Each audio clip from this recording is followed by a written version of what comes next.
우리나라는 식량 자급률이 27%이고 그중 쌀은 100%이지만 콩은 10%, 소고기는 20%, 옥수수 자급률은 0.3%이고 밀 자급률이 0.1%입니다. 99% 이상은 수입밀을 먹습니다. 빵과 국수, 과자는 99% 수입밀을 사용합니다. 우리가 먹는 밀가루는 미국이나 호주에서 수입합니다. 미국은 자국민용 밀과 다르게 수출용 밀만 비행기로 엄청난 농약 살포를 합니다. 얼마나 많은 농약을 살포하냐면 농약 살포하는 비행기 조종사가 농약에 취해 기절해서 추락할 정도로 합니다. 그리고 미국 동북부 지역인 밀 곡창 지역에서 수확한 밀을 보스턴 항으로 보내고 우리나라로 오는 배가 적도인 파나마 운하를 지나오기 때문에 밀에다 방부제를 절여서 부산항에 도착하기까지 1년 이상의 시간이 소요되며 그리고 밀의 껍데기를 까는 도전 과정을 거치는데 원래 거무튀튀한 밀의 색깔을 하얗게 하기 위해 표백제를 사용합니다. 빵집에서 방금 전엔 갓 구운 빵은 알고 보면 2년여 만에 나온 빵입니다. 그래서인지 아이들에게 아토피 환자가 발생합니다. 천식이 생기고 각종 병에 시달리게 됩니다. 이미 상한 원료 자체의 이유로 발생하는 병이 여러 가지입니다. 전라도로 귀향한 어느 분이 칼럼을 썼는데 시골 화장실에 구더기를 없애는 좋은 방법은 밀가루를 뿌리면 싹 없어진다고 합니다. 그리고 밀가루에는 바구미가 생기지 않는다고 합니다.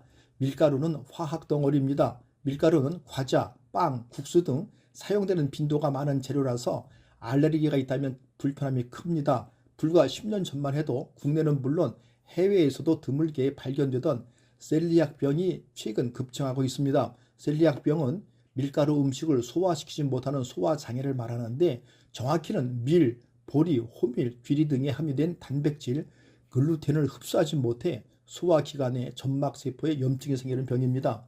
증상을 표현하자면 대부분의 자가 면역 질환이 그렇듯 셀리악병 역시 사람에 따라 다양한 증상과 반응이 나타납니다. 주로 식욕저하, 설사와 변비, 복부 팽만, 생리불순, 우울함, 두통, 피부 가려움, 궤양, 빈혈이 나타날 수 있습니다. 즉 위장 문제부터 피부, 심지어는 정신 건강에 이르기까지 범위가 넓다고 할 수 있습니다.